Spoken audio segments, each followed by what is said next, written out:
All right, so Andrea Beeman, I am so excited to have you here. We met 5, 6 years ago at an NAMP event, and I was excited to have you on the agenda to speak. So let me give people just a brief idea of who you are, and then I want you to give a little bit more on why this, why do you do this? Like, there's always a story, a backstory, right?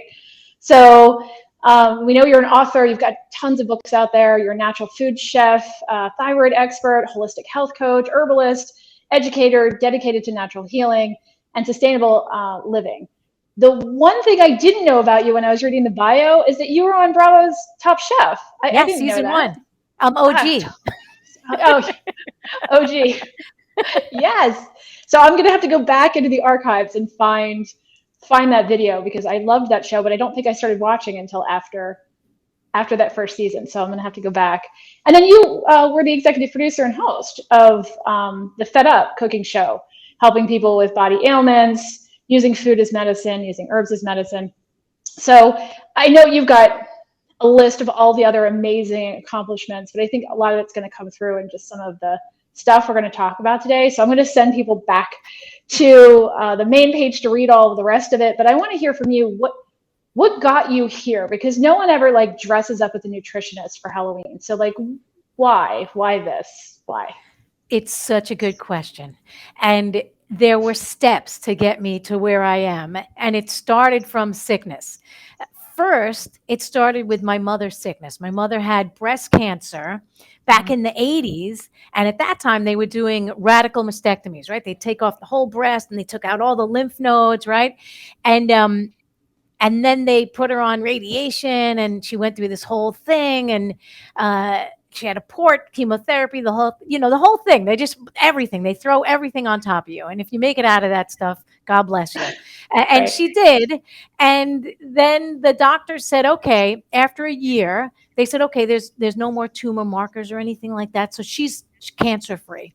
But then 11 years later, she fainted in the bathroom and we didn't know what was wrong with her. And we rushed her to the hospital. The EMS came and they took her to the hospital and the doctors did tests and they said, oh, okay, this breast cancer came back and your mom, she has breast cancer everywhere in her body. It was in her lungs, it was in her brain, it was in her liver, it was in her bones. And the question arose because we went back and started doing the same treatments again, radiation, chemotherapy, port, the whole thing. But my dad had a question and I had a question. If they had gotten the original cancer and they said cancer was no longer a thing, why did it come back? What happened? So my dad started researching alternative medicine and he came upon this doctor, Hugh Faulkner, that had healed himself of pancreatic cancer of all things, which you don't heal naturally. And when we say heal, he lived 10 years beyond his diagnosis, which was Right. 3 months. Wow. And he Yeah. did it And for using pancreatic cancer, that's usually just, yeah, quick, that's right? right. Oh, pancreatic cancer, and then goodbye. And how old were So you at this time? at the second coming of cancer, I was 20. I was about 24 years old. Wow. 24 Okay. So years you were old. a little kid when this started for the most part, and then now we're Oh yeah, 20. I mean, that's still young. her first bout of cancer was when I was about 13 or 14 years old, maybe 13. The second bout came 11 years later when I was Okay. 24. And so we started researching alternative stuff. And that was the first step into finding a different type of therapy for this thing that the doctors couldn't fix because it kept coming back. It was coming back and that was everywhere. So the first thing, like I said, that Dr. Hugh Faulkner, that was macrobiotics, right? That was my first Right. dip in the water was Yep. macrobiotics, that's was the 80s and the 90s. So I started researching it and my dad said, okay, let's take her up to this Cushy Institute up in Massachusetts. And we got immersed in using food as medicine from that perspective of macrobiotics, which was a combination of Japanese medicine, Chinese medicine, and German medicine combined. That's what Jojo Sauer did. And it was fascinating because we watched her gain a little bit of life back just like her cheeks got red. She was no longer gray and pale. Her lips got their color back. I mean, she was still at this point, because she had now done chemotherapy and radiation again, second time over and over and over again. She was now beyond the point of repair, is what I'd like to think about it, right? She was already gone, literally gone. It was just a matter of time before she was exiting. So when she died, it was approximately a year and a half later, she died, and it planted in me a seed that if I get sick, I'm going to try alternative first, right? And save the cutting off the body parts. I'll save all that stuff for like last resort. So when I got sick, I was about 28 years old. I was diagnosed with hyperthyroid and a goiter, and I had a very large goiter. You could see it on my website and in my books. I had it's like this big. And my doctor said, you need radioactive iodine and then to be on Synthroid for the rest of your life. And I was like, ding, ding, ding, ding, ding, no radiation, anything, not going that route. I'm going to change my diet and my lifestyle first. And my doctor said, your diet and your lifestyle have nothing to do with your disease. And I was like, I get that you've been taught that, but I'm going to try logic. Right. I want to try something different because I've already seen what happens when you go that route first, right? So I changed my diet and my lifestyle radically.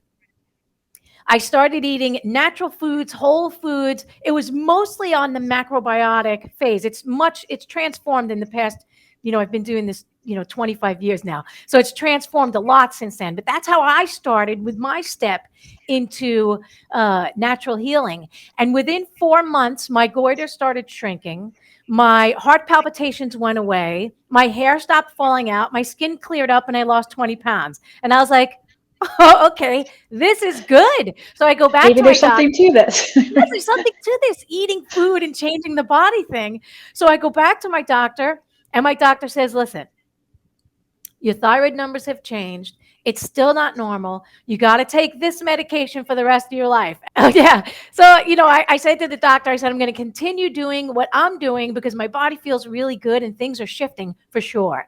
So at the time I was working for MTV Networks and I had health insurance. Now, of course you were. I remember that part of your story too. You make so much sense to me to be on MTV Networks. That was my scene, man. It was like lots of alcohol and partying and music all day and all night, right? But I was still working there as I was healing my condition. So I had health insurance at that time. And I said, okay, I'm just going to go around every 3 or 4 months and I'm going to get another doctor's opinion, right? Because health insurance will cover all that, right? So every quarter, I literally went to another doctor and I got a whole different diagnosis each time as I was going through my healing process. So first it was hyperthyroid, then it was hypothyroid, and then it was Hashimoto's, right? So all of these, my system was waffling back and forth between hyper and hypo because I had Hashimoto's, which is an autoimmune condition, which didn't have anything to do with my thyroid. It had more to do with my gut and my immune system. So if I would have treat the thyroid, even though it's the immune system is the issue. Because they don't know. They haven't been taught. Let's look for the root cause of what's happening inside this physical body.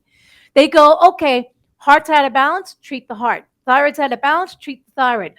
Kidneys out of balance, right? They going right to the thing and treating, not understanding why did this condition pop up in the first place? What's going on in this human system that's out of balance? So that was my last experience with health insurance and healthcare. I've been out of that system for 25 years. Thank God it has saved my health being out of that system. Now, I'm not saying don't use that system when it's necessary. You fall down the stairs, you get hit by a car, right? Something traumatic happens, you go to the hospital. You don't go to the health food store. That's the way that herbs aren't fixing an arm that's been severed. No, we're not. No, it's not right? That's not the way that it works. But when it comes to health and wellness and disease prevention and healing, get the heck out of the hospital system and get into the hands of a practitioner who is using either food or herbs or supplements or something that is going to shift the body back into a state of balance. It could be meditation, it could be yoga, it could be anything. But there are so many ways to get the body back into a state of balance that don't include destroying the body with a medication or a surgery that it doesn't need. So that's how I got involved in this business. And that's, that's the condensed version. But, I even had, oh gosh, I had a experience with Lyme disease as well in 2013. I'm cruising along, food is medicine, food is medicine, food is medicine. I'm all in the food world. And then I get sick. I get 4 sicknesses back to back in 2013, like lung infections. And I'm like, what's going on? So I go back to Western medicine. I'm like, what's going on? They're like, well, we can't find anything. Right. It could be a little bronchitis. We can't find anything wrong with you. And I'm like, well, why does my immune system keep crashing over and over again? It didn't make any sense. So that's when I found herbs. It was when Western medicine couldn't help me again. And I stepped into the world of herbs due to Lyme disease, because I didn't have the bands that said that I had Lyme, but every single part of my body said, you have Lyme disease. I had pain in every bone. Yeah. It was crazy. It was so crazy. I was so depressed, couldn't get out of the bed. And I started, I went to, it's interesting. And I know I'm all over the place. 2 years prior. Totally following you. This is great. Well, you're East Coast. You're New York. I'm from Philly originally. Like, I get this energy. I love it. A lot of energy, right? It's all around me. So 2 years prior to my diagnosis of Lyme disease, I went to an herbal class just out of the blue. I was like, oh, this class sounds pretty good. Let me go check it out. It was Matthew Wood. He's a famous herbalist. He was teaching a class to 20 people, little tiny class in Brooklyn. And I said, let me go to that class. And I was taking notes, and he's like, oh, this herb is good for this, and this herb is good for that. And he goes, and for Lyme disease, you use an herb called teasel. And I was like, I just wrote down my notes, and I literally put that book away, and I never looked at it again. And then when I was dealing with this thing that I didn't know what was going on inside my body, my husband said, meditate, because meditation always gives you insight. So I meditate, and the meditation said, you go to the park, right? So I go to Central Park. I'm sitting at Central Park, and I'm just sitting there on the bench because I had no energy. I couldn't get up. I'm sitting there on the bench, and this old guy sits down next to me, and he has the worst case of arthritis I've ever seen. Big purple nubs on his hands. And he's just sitting there, and he's like happy as a clam. And he looks at me. He's got to be 80 something years old. He looks over at me, and he goes, it's a beautiful day. And I go, yeah, but I was so angry at the world, and I don't know what's wrong with me. Doctors can't, right? So I'm like, yeah, whatever, beautiful world. And then he goes, let me tell you something, kid, right? Kid. I was like 45 years old. He goes, when you're 80, everybody's a kid. That's right. He goes, let me tell you something, kid. Don't ever let the medical professionals get their hand on you. He goes, let me tell you my story. He goes, I'm from North Carolina. He goes, I was diagnosed with Lyme disease 2 years ago. And he goes, me and all my friends were all diagnosed with Lyme disease. He goes, they all took the antibiotics. He goes, they're all in the nursing home right now.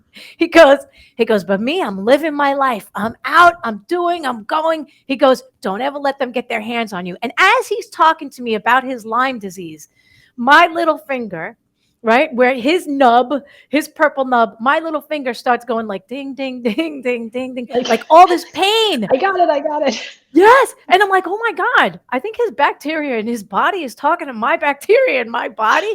I said, I must have Lyme disease. So then I go and I take a test. My husband goes, well, how do you have Lyme disease? I said, I don't know. Let me go take a test.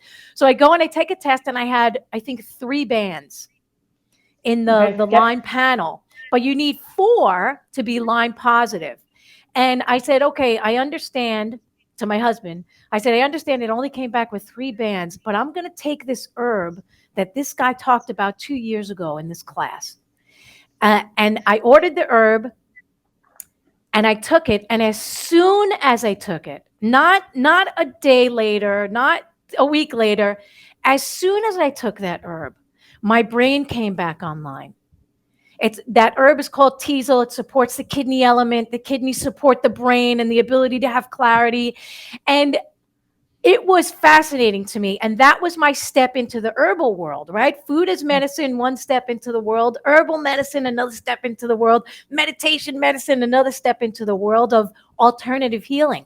So it's still a journey. You know, I'm 54 years old now, and I just went through menopause, and I'm so grateful for my knowledge of food, my knowledge of herbs, my knowledge of alternative medicine, because if I was not aware that my body was going through hormonal shifts and things are going to change and this is going to happen and that's going to happen, I would have been at the doctor's office, like all the clients that tell me, my doctor put me on antidepressants because I'm going through menopause. My doctor put me on thyroid disease because my body is I'm going through menopause, right? The body's naturally slowing down. It may not be the time for medication. It's the time to like gather and relax and do like fun things that don't require as much climbing mountains or whatever it is, right? So it's still a journey, and I know that as I go into my elder years now, like the next 20 or 30, there are going to be more challenges. And with those challenges, I'm going to have to look at the physical human body that I'm living in and say, okay, so what happens to an aging body? It starts to dry. Absorption may not be as good as when you're younger, right?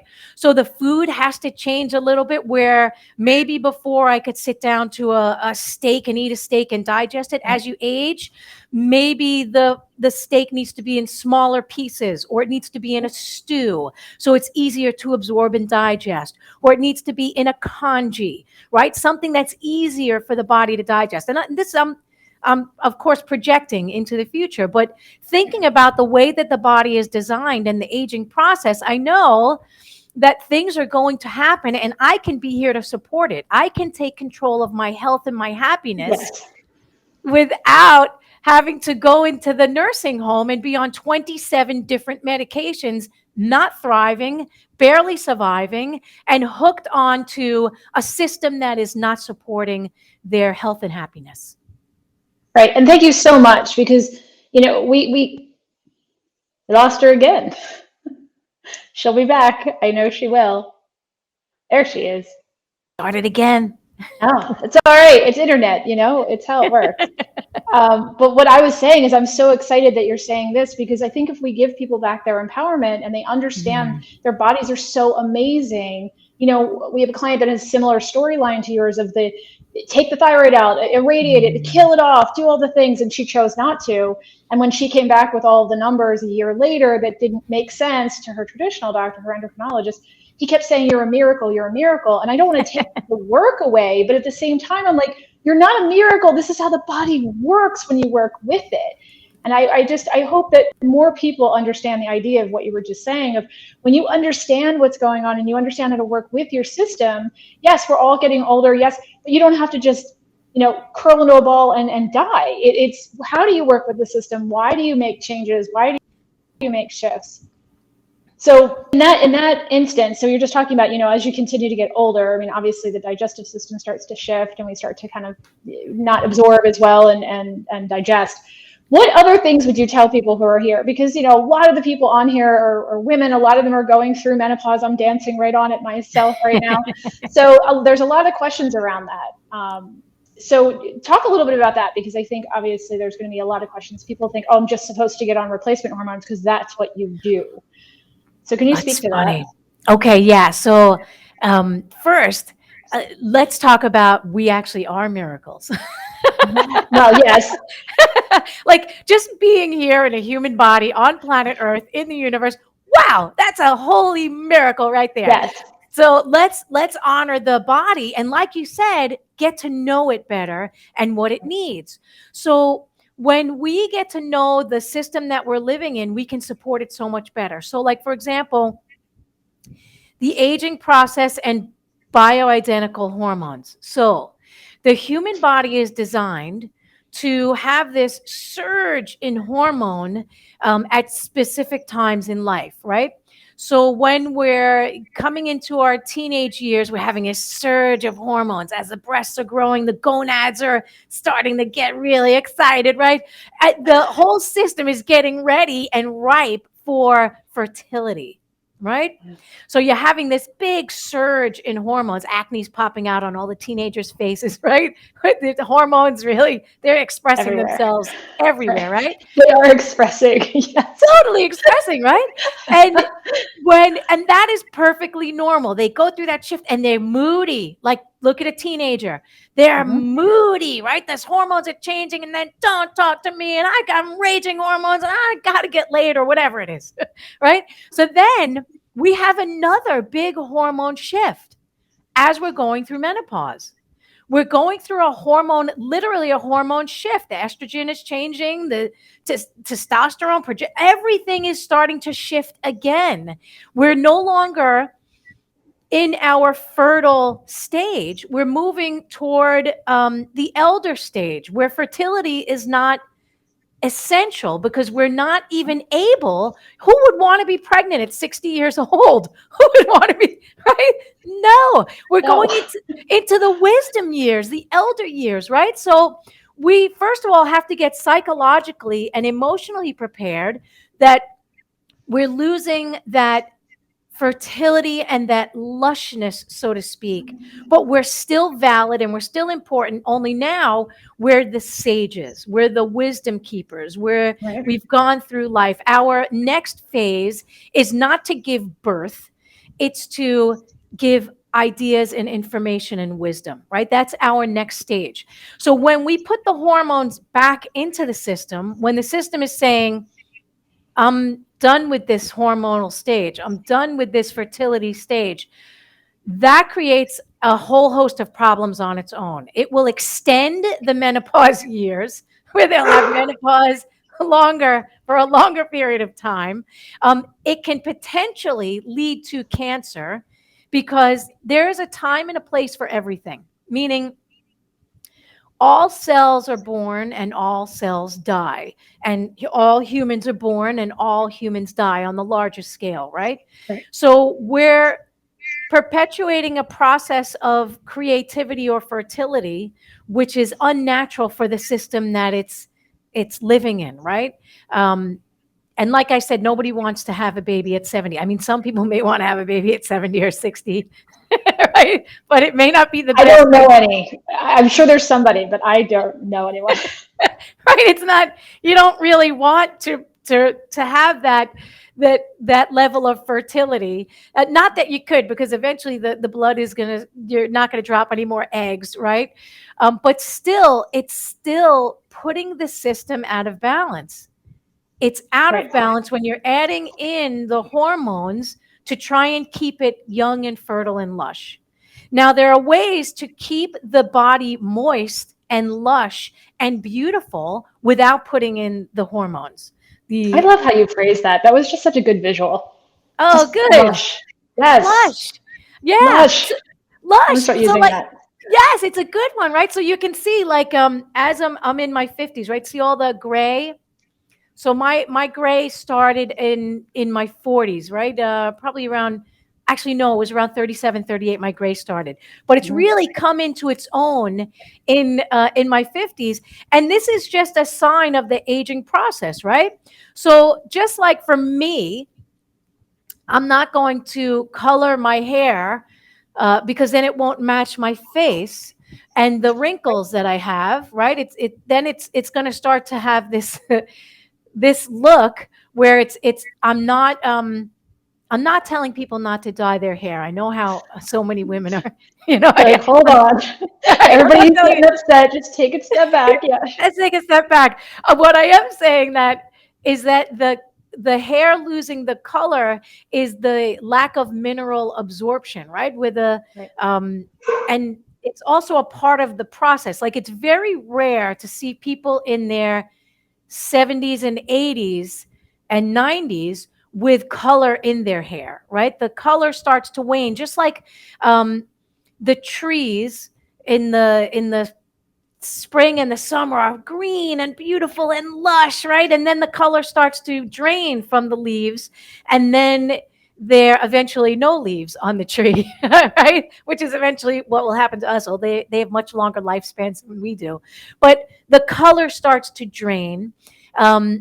The even in the bones, right? We have the absorption and the resorption process with the bones. The buildup of the bones, once we hit into our 40s and our 50s, the buildup of the bones stops. We don't build any more bone, and the reabsorption of the bone starts to get a little quicker, meaning you're not destined to osteoporosis, but you may start to just shrink a little bit, right? You're not going to grow anymore. You're going to just shrink a little bit. So these are all parts of the process of the body, of the aging process. Now, when we're going through these processes of the hair getting gray, of the wrinkles coming because of the dryness, of the body still being healthy and happy, and your bones are still strong all the way to the end, just like you can see the hair is gray, but I still have a ton of hair, right? It's not falling out, right? So you could still keep the body healthy and happy without being fully depleted and without going into a state of deficiency as you age. Right? So some of the things to do are more soups, more stews, more moistening foods, things for a woman specifically, because you were talking about menopause. A great herb for a woman is something like red clover, which is moistening. It's moistening to the lungs. It's moistening to the skin. It's got a mucilage. Seaweed on the on the food plane, right? Seaweed is mucilaginous. It's really cooling, right? Especially the women that are going through the hot flashes. Seaweed. Right? So there's foods and herbs that can help your body go through the process of aging and drying in a healthier way. You know, like even the vagina that starts to get drier, but it doesn't have to be completely dried out. You know, like again, those mucilaginous foods, including something like flaxseed, right? Flaxseed, mucilage. We want that in our system. You don't want too much of it because then you'll become a phlegm ball, right? But you want enough. Which is, not appetizing, not sexy. Phlegm, not sexy, not good. No, you're like in the middle of section. Okay, I got to blow my nose. I got so much phlegm. I got to hocking loogies. But there are ways. Yeah, there are totally ways to keep the body healthy and happy. Without, and of course, drinking your water, making sure you're getting enough minerals. Like a lot of people will just over drink water, and specific types of water, like distilled water, which has no minerals in it at all. Nothing, zero.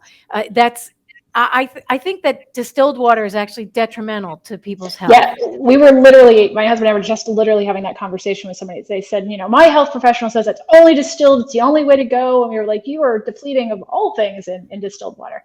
Yeah. Yes, because water carries minerals, it carries information, it carries vibration, so ideally, which is most of us don't have access to it, but ideally a spring water, like an underground aquifer, something that's been through the rocks, been through the mountains, been through picking up all the sediment, the minerals, all the stuff that our bones are made of. Right? So for people that don't have access to that, like for example, I live in New York City, I don't want fluoride in my water. It impacts the thyroid and the pineal gland, right? So I don't want that in my water. So I double filter my water, but then I take my water and I'll use it for teas. I'll use it for soups and stocks. I'll put a little mineral salts in the water, just so it carries a better vibration. And that's because I'm not going to go off into the country and go find a spring and build my house around the spring, right? I'm living in a city and this is what I have access to. You have to make the best of what you have where you are and not stress out about all the stuff, which will kill you. By the way, the stress will definitely the stress kill alone. you. So let's see where the toxic load is. Is it stress emotionally? Is it stress physically? Right. Yeah. Yeah. Perfect. So that's there's what else for menopause? Yeah. Sleeping. Right. Hmm. So one People of the don't things, appreciate that as much as they should, I think. oh, sleep is essential. Hmm. I've had clients tell me, oh, I only sleep 4 hours a night. And I'm like, oh, I can that's tell. not, Your that's not body good. is saying that that is so. Yeah, it's so bad. Like if you get, 4 hours and then you get up for a brief window to go to the bathroom and go right back to sleep, that's okay. But if you Right. get 4 hours and then you're up and doing and going, it's showing that the body doesn't have enough energy to stay asleep, right? We need Right. energy to sleep. We need energy for our processes. And if you don't have enough energy in your system, your body will literally wake you up and it'll be like, go get a snack, go get food, go do something, get up, get out of the bed, get a coffee, right? Something, it'll get you up to get some energy. And sometimes the energy comes from the chi, right? For those of you that study Tai Chi and Qigong, there's chi all around us. Unfortunately, all this stuff is Yeah, we have somebody draining the on chi. talking about EMFs later this Yeah, week. So it's yeah. good. That's very important, because we're getting drained all over the place. So we need to be able to, according to ancient medicine, prior to all of our electronics, we can have what's called acquired chi, right? And then we have inherited chi. So the inherited chi is what we were born with. This is the strength of your mother and your father passed down into you, right? People say, oh, I got good genes, I got a good constitution. That's what's passed down. That's the inherited chi. And then you have acquired chi. And that is from the air, from the food, from the water, and from the exercise. So all of the stuff, which the EMF guy is going to talk to you about, all of this stuff drains the chi, it drains the energy. And then you have to figure out, well, how do I put the energy back in? Good quality water, breathing exercises, movement, food. Food as medicine is one of the biggest ways to absorb your chi because food has a vibration. Yeah. It literally has a vibration. Your meat has vibration, your vegetable has vibration, your fruits have vibration. They all have vibration. They're all getting sunshine, water, air. They're getting access to all of the elements that are helping them to vibrate at a certain frequency. So, um, like I'm not anti-meat, although back in the macrobiotic days, the macrobiotic years, right? It was like Right. fish once a week. Right. That's it. That was it. But now, years and years later, of course, it's not necessarily that the animal foods are bad. They're not. They're actually very good. They have a certain vibration.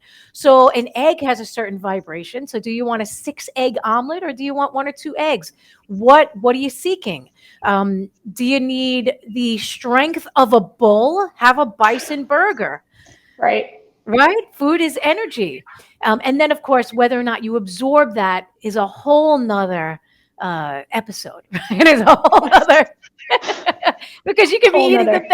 the best food in the world, No. If you're but just working like a hose, that's not good. It's coming it's in one not side and going good. out the other. No. That's right. You won't be able to absorb it. And if your stress levels are high, like if you're sitting down and you're like, oh, this food is going to kill me, or the world's going to kill me, or everybody's out to get me, or whatever it is, you're not going to absorb well. So, it's like I think about food as an experience of sitting to your meals, letting yourself be nourished in a relaxed way, even saying a prayer, like something as simple as saying a prayer.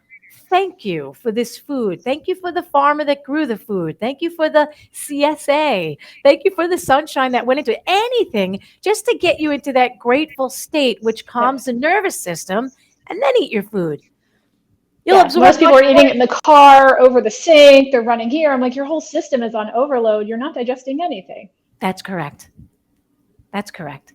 So there's so many levels to food as medicine, right? And we have to look at it not just the way that modern medicine has the minutia of nutrition, right? You have to get 7 grams of fat and you have 20 grams of carbs at each meal. I And know. right, it's Stop counting so your food. Yeah. Eat. Right, that scientific brain that said, let's take the food and dissect it into the smallest pieces. They've neglected the bigger picture of food and what it can do for the body, and what it Right. can do for the mind, and what it can do for the spirit, and what it can do for your emotions. I mean, so many things have been neglected when they took it under the microscope and said it has beta carotene and it has lutein, right? They've just completely took away all of the things that it is, which is everything. Yeah. It's wholeness. It's Yeah. beauty. It's chi. It's energy. It's vibration. That gets pulled apart when you start pulling it apart, Yeah. and that's not okay. So I No. love that you brought that up. So I'm going to circle you back. So all the way at the beginning of the story, all the way at the beginning when we started, you were talking about your mother and her journey.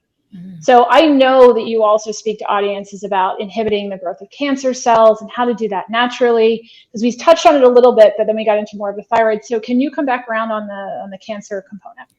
Yes. So first and foremost, and this may be highly controversial and get me canceled, but I haven't been canceled yet. I've been thrown off a couple of platforms, but not completely canceled. Um, the cancer industry is a gigantic industry. It is. It's a trillion, quadrillion, whatever, how many billions. And the number It's a is now. gigantic industry.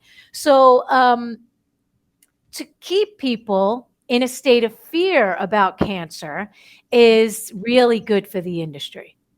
Go get your mammograms, detect it. Go get your colonoscopies. Right? Let's detect that cancer as early as possible so we could get in there and get these treatments in you. And that fear about the cancer, your cells are listening to you. The fear is going to create a whole host of problems in your body. That's first and foremost. Secondly, all cells are born and all cells die, except cancer cells don't. Cancer cells, their little P53 gene, right? The apoptosis gene, the one that says, Yes. shut off now, it's time for you to die. Theirs is saying, nope, I'm not going anywhere. I'm actually going to continue growing. So then we have to look at, from the food perspective, first and foremost, is someone eating preservatives Right. in their diet, right? Because preservatives prolong the life process of the food, where food should actually, if you had food sitting out on the counter, it should deteriorate and decay. It You're should, bad. right? It should, Shouldn't be there for weeks. or years, Yeah. Years right? bad. Like a You've done that Twinkie. McDonald's experiment, right? Where you make the McDonald's hamburger and just leave it, and like 3 years later, it's still perfectly the same. Yeah, it's creepy. Exactly. So if you're eating food, if we literally are what we eat, right? We're vibration, we're absorbing food on a cellular level. The food that we eat is becoming our blood, which is becoming our cells, which is feeding all of our organs and our entire system. If we're eating food that does not break down and decay, that's the first trigger. The first trigger, you're going to create cells that are like, I'm not going to die. I know that's not my energy. That's not my process. So that's the first thing. The second thing is we actually want to create that trigger. We want She apparently created that trigger. cell said, okay, I'm going to die That right was now. brilliant. You're like, I'm going to create that trigger, and you disappeared. It's like power. Yes. All right. We want to create that trigger for the cell death. All right. We're still here. Good. So let's think about in the world, in the wild, when we're looking at the earth plane and we're looking at the forest system, there are some decayers of the forest, intentional decayers of the forest, and that is your mushroom community, right? So mushrooms go in and they start to decay things that should be dying or dead. Right. So that's why you see all the connections that they're making now scientifically with reishi mushroom and chaga mushroom and turkey tail and all of the mushrooms, the medicinal mushrooms that are out there. There's a reason why they are great with cancer, even shiitake mushrooms. Right. Those were some of I've the never first. heard anybody describe it that way. Like put those pieces together in that exact way. That was beautiful. Oh, thanks. Yeah, do you like look into nature? What is happening out there? You see that the mushrooms are decaying. They are the parts of the forest that go in and start the decaying process, the cell Right. regeneration. They're starting to break down things, make them die. So that's why the mushrooms are working on cancer and people with cancer, because they trigger apoptosis of those cells. They're like, okay, this cell should be dying, but it's not dying. Let's take Energetically, it out. that's how it works. So I'm a big fan of all of the medicinal mushrooms across the board. I think that they're great. They've been around for thousands of years for a reason. Like in Chinese medicine, reishi has been, they've been using it for, I don't know, 3,000, 4,000 years. It's the mushroom of longevity. There's a reason for it, right? It's going to Yeah. kill the cells that need to go, and it's going to keep the body fresh and alive and healthy with the new cells, right? So new cells come in, old cells go out for the time that you're here. Yeah. So, like that those are my thoughts on cancer. And also, the foods that you eat, again, vibrationally, we want them to be able to die as much as Yes. possible. Um, and for different diseases, you would eat specific ways. Like if someone has, like, for example, an inflammatory cancer, which hot, really hot, like let's say like an inflammatory breast cancer, right? Very, very hot condition. um, I would want more cooling, raw, things that are very, very cooling and cleansing to the system, right?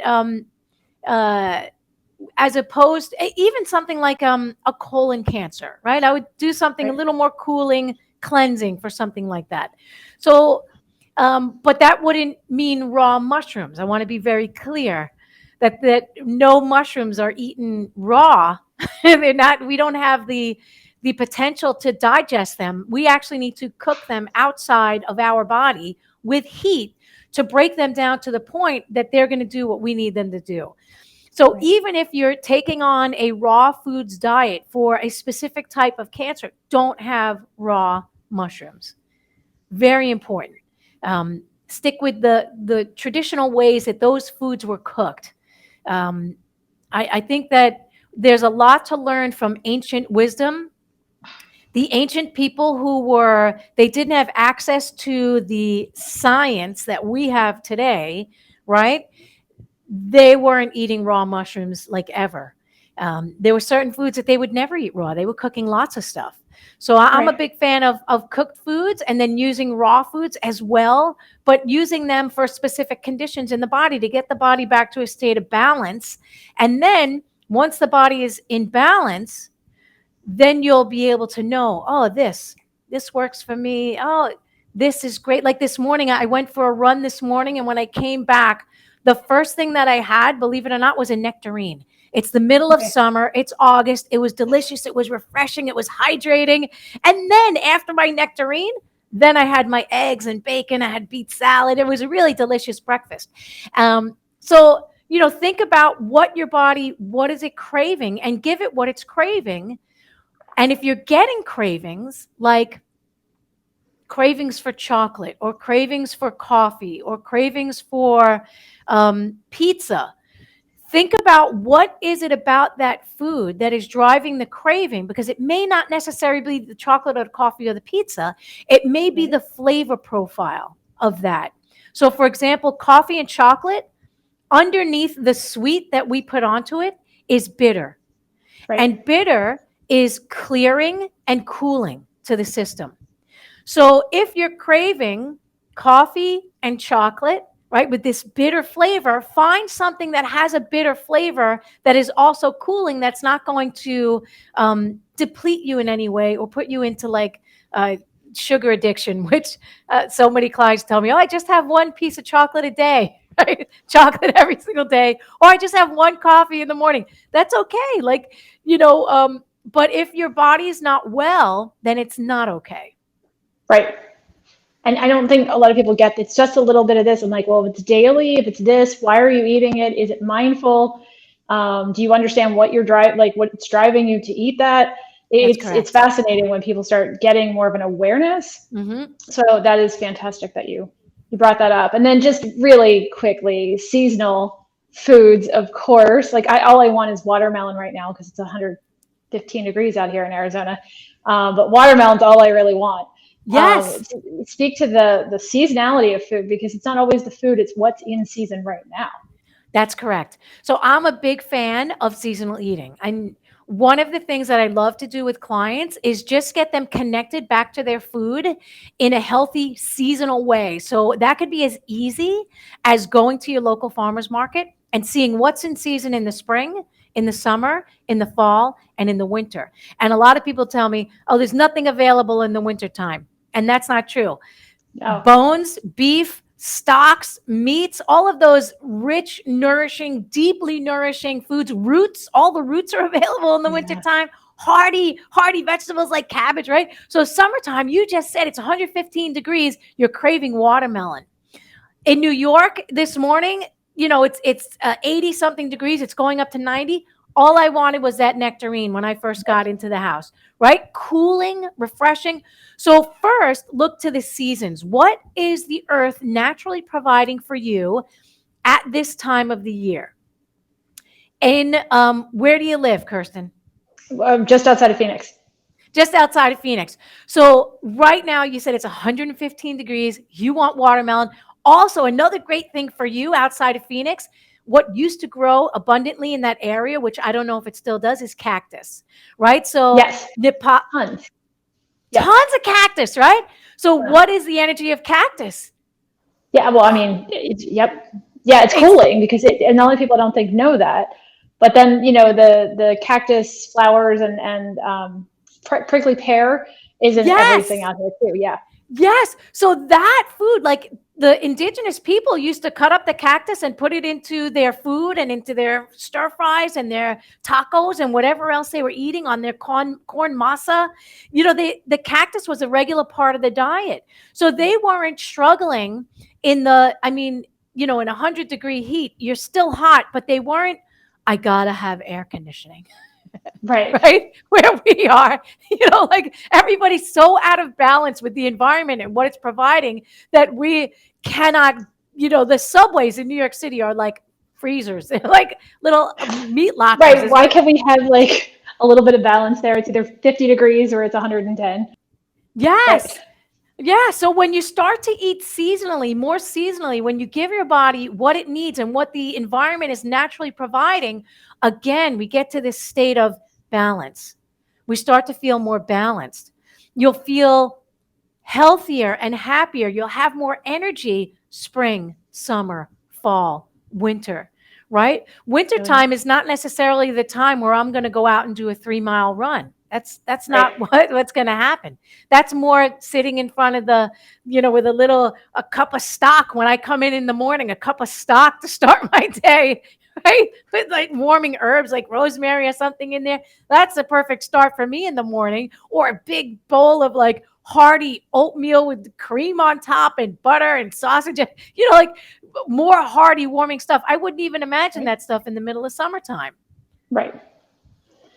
Yeah, but people get into their routines, and because everything's preserved, or we can get everything in a box and a bag everywhere, and there's supermarkets all over the place. Yeah. It's fascinating, what we don't. Yeah. Yeah. We don't listen to the system, the body, what's available, what's supposed to be available. Right. Yeah. I love this. Yeah, we're here on the earth, and the earth is providing for us. And the earth is, remember, I was talking about the vibrations. There's also vibrations in the earth and in everything that's growing in the earth. And each of the seasons carries its own vibration, right? So spring, there's this trickling up energy, right? This growth energy. You look outside in the springtime and everything is starting to bud and pop up, right? This is a great time for ideas, great time, right? To catch an idea, grab onto that. And then summertime, everything is in full bloom. And then come fall, things start to settle. They start to gather a little bit, right? Even if like for where I live, the maple trees, right? The sap starts to come in again. And then in the wintertime, the leaves fall off the trees and not too much is growing and everything descends down into the roots. Or down into the bones, so to speak, right? In the human being, it's down into the bones. So I think that seasonal eating is So important to getting the body back in balance. I had a friend who went on a raw foods diet. This was 10 years ago.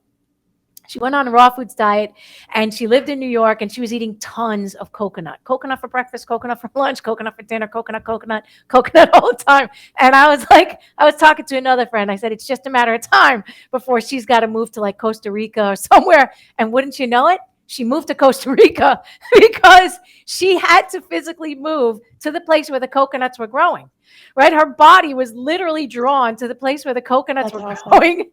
I know, because you can't be in New York with all of that coconut all the time. It's No. like bananas.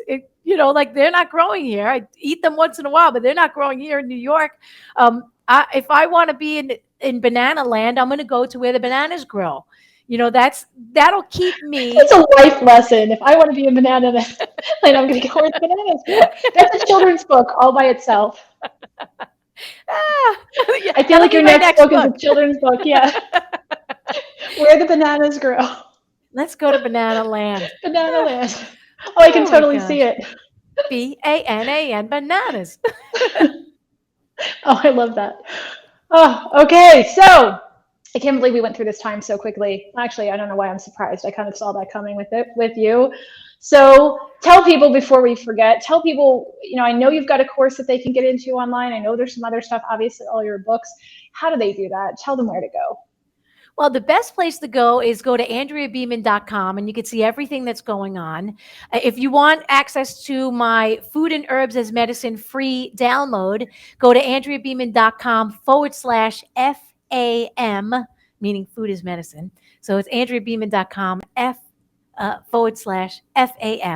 And then you'll get the download of how to use food and herbs as medicine. We cover seasonal eating, flavors of food. You get a lot of fun stuff. And That's also, awesome. Just make sure that whatever you're eating, whatever you're doing, enjoy it. Don't like sit when you see people sitting down like I have to eat this because this is supposed to be good for me. No, make sure your food is delicious, made with love, prepared with good energy. That's very healing on a very deep level. You're getting that vibration. Yeah, so because I'm a chef, I owned 3 restaurants out here in Arizona for a while. We were the first gluten-free only restaurants.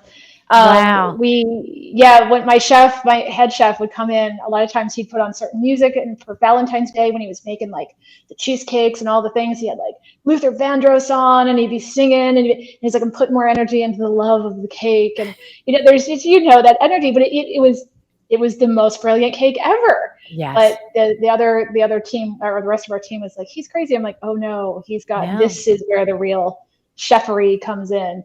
That's right. And when people eat that cake, they're feeling his energy and feeling his love and feeling Luther Vandross, all that stuff. That's what they're feeling when they eat that. My mom's chicken soup heals in a whole new way than just chicken soup.